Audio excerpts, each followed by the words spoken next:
सूरज के अचानक लापता हो जाने के बाद जैसे अरविंद की दुनिया ही उजड़ गई थी। कभी सख्त और अनुशासन प्रिय रहने वाले पिता अब टूट चुके थे।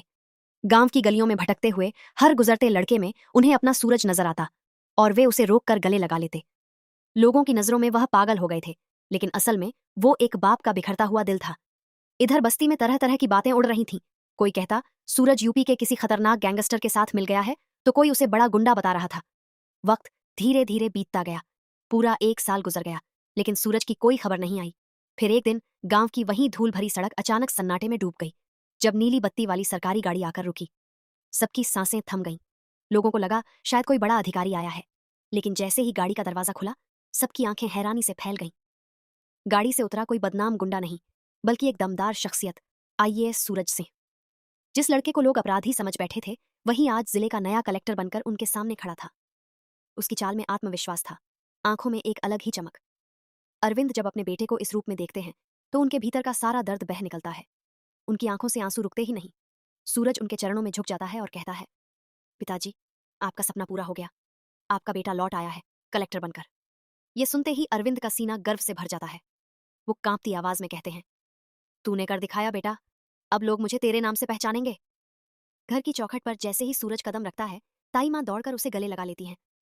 उनकी आंखों में खुशी, दर्द और राहत सब कुछ एक साथ छलक रहा होता है। लेकिन असली मोड़ अभी बाकी है। सूरज को शहर की एक हाई प्रोफाइल पार्टी में बुलाया जाता है। ये सिर्फ एक पार्टी नहीं, बल्कि उसकी नई पहचान का ऐलान है। सूरज चाहता है कि उसका पूरा परिवार, खासकर ताई माँ, उसके साथ वहां चले। लेकिन ताई माँ के कदम रुक जाते हैं। उन्हें डर है, वहीं कहीं ईशा और उसका वो भगोड़ा पति भी मौजूद होगा। पुराने जख्म फिर से हरे हो जाएंगे और शायद फिर अपमान सहना पड़े। सूरज इस बार सिर्फ बेटा नहीं, एक मजबूत इंसान बनकर सामने आता है। वो ताई माँ से कहता है, अब वक्त बदल चुका है। जो लोग हमें ठुकराते थे, आज वही लोग हमारी इज्जत करेंगे, और जो भाग गए थे, उन्हें हमारे सामने झुकना पड़ेगा। सूरज की बातों में ऐसा भरोसा होता है कि ताई माँ आखिरकार उसके साथ चलने के लिए तैयार हो जाती हैं। लेकिन कहानी यहीं खत्म नहीं होती। पार्टी में एक ऐसा सच सामने आने वाला है जो सब कुछ बदल देगा।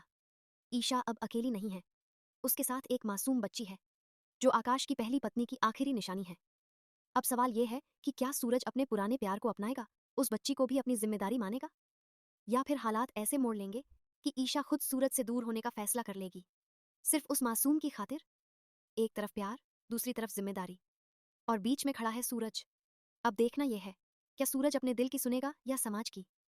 क्या वो ईशा और उस बच्ची को अपना नाम देगा, या फिर एक और कुर्बानी इस कहानी को नया मोड़ देगी?